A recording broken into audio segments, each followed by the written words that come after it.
Bonjour à tous, c'est devaclick.com. Aujourd'hui, nous allons parler d'une pierre que je suis sûre que vous allez tomber amoureuse de celle-ci. C'est la pierre de lune. La pierre de lune fait partie de la famille des feldspaths. Il y a un effet d'optique qui s'appelle l'adularescence. Alors, je vais vous montrer ce que ça donne. Vous voyez, voilà, cette petite lumière qui glisse en fait sur la pierre. Et donc, ça existe de plusieurs couleurs, puisque vous en avez, voilà. Donc, il y a aussi très souvent de la pierre du soleil dans la pierre de lune aussi.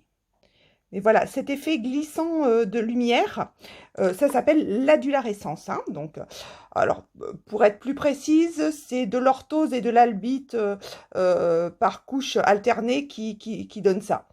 D'ailleurs, on peut aussi la trouver sous le nom d'adulaire, la pierre de lune, ou décatholite par rapport à l'une des trois déesses de la lune dans la mythologie grecque, hein.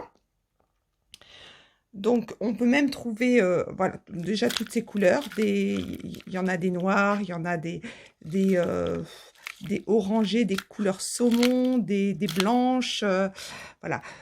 Par contre, pour les bleus, c'est très rare d'en trouver, on va dire, en perles ou en pierre roulée. Je pense que vous en trouverez pas du tout, parce que c'est plutôt réservé à justement au domaine de la bijouterie, ce qui est normal, elles sont tellement magnifiques.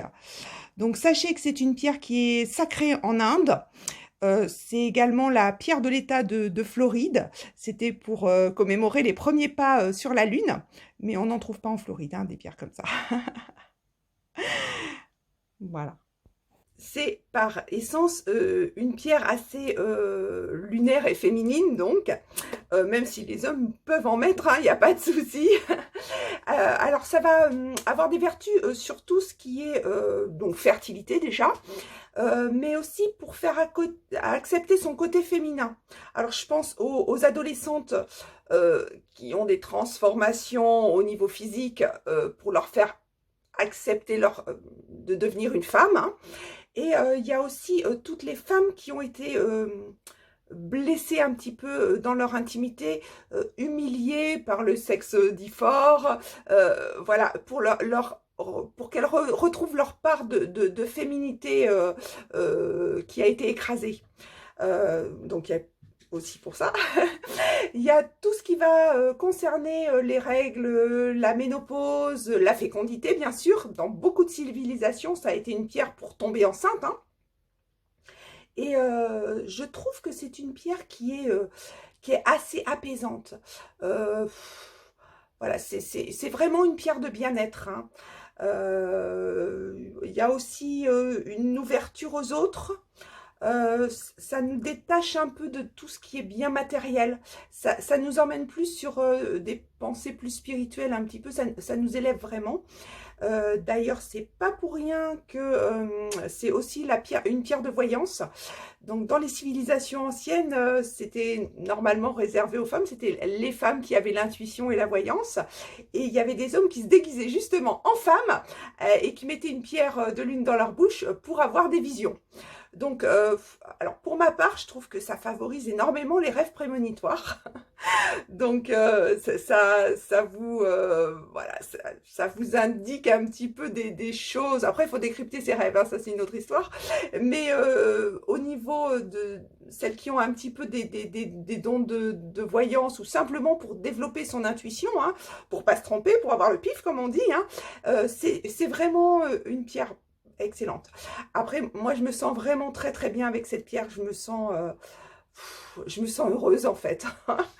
Donc, c'est vraiment une pierre, j'en raffole. Et puis, elle est tellement jolie, elle a tellement de couleurs, c'est waouh!